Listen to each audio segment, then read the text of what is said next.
Assalamualaikum warahmatullahi wabarakatuh. Berjumpa lagi dengan saya Hematul Malika.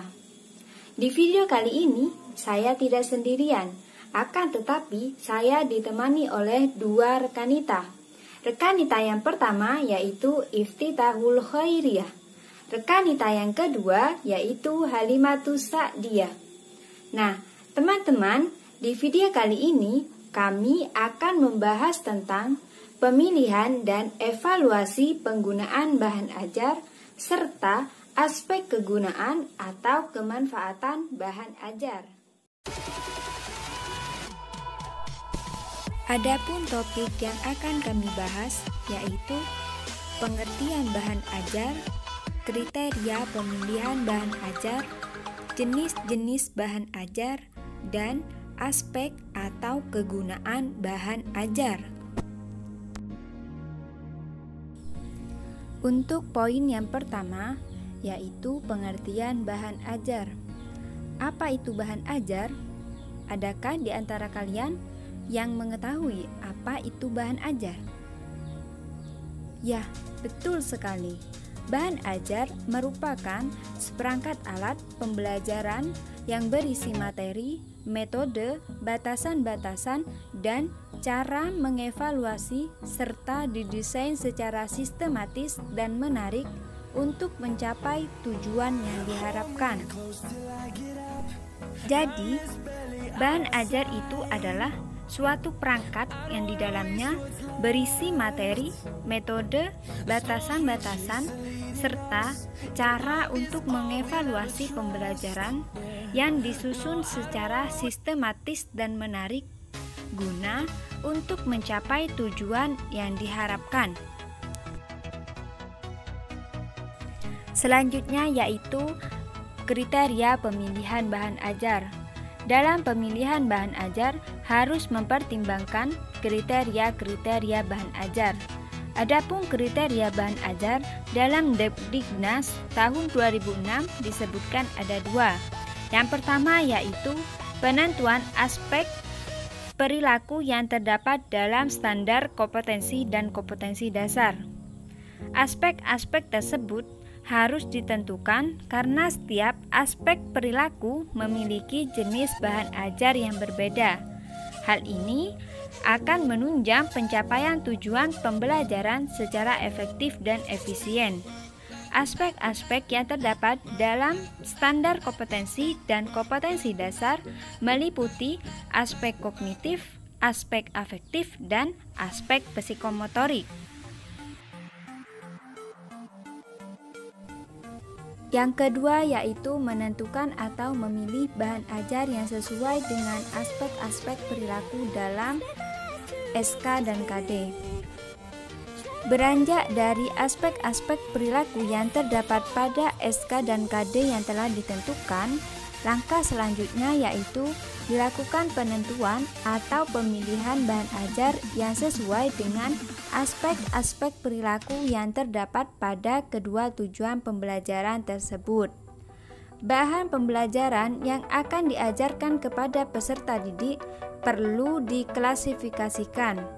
Apakah masuk pada aspek kognitif, atau masuk pada aspek afektif, atau masuk pada aspek psikomotorik. Apakah berupa fakta, konsep, prinsip, atau prosedur? Dengan demikian, seorang pendidik mendapatkan kemudahan di dalam mengajar. Jenis-jenis bahan ajar yaitu A. Bahan pembelajaran jenis kognitif. Contohnya 1. Bahan pembelajaran jenis fakta dapat berupa nama benda, nama tempat, nama orang, dan lain sebagainya. Dan contoh yang kedua, bahan pembelajaran jenis konsep dapat berupa hakikat, definisi, rangkuman, dan lain sebagainya. Yang ketiga, bahan pembelajaran jenis prinsip dapat berupa rumus, dalil, paradigma, dan lain sebagainya. Dan contoh yang terakhir, yang keempat, yaitu bahan pembelajaran jenis prosedur dapat berupa langkah-langkah kegiatan yang sistematis, misalnya langkah-langkah menulis, karangan eksposisi yang baik, dan lain sebagainya. Dan jenis bahan ajar yang B yaitu bahan pembelajaran aspek motorik. Dapat berupa jenis keterampilan yang harus dikuasai oleh peserta didik, misalnya keterampilan berpidato, keterampilan menulis, keterampilan membaca puisi, dan lain sebagainya. Dan jenis bahan ajar yang C, bahan pembelajaran aspek afektif, dapat berupa pemberian penilaian, penghargaan, dan lain sebagainya.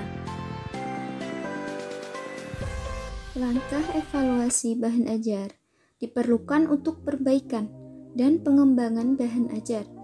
Sasaran evaluasi adalah bagaimana bahan ajar tersebut mampu memberikan dukungan yang maksimal dalam keadaan belajar mengajar.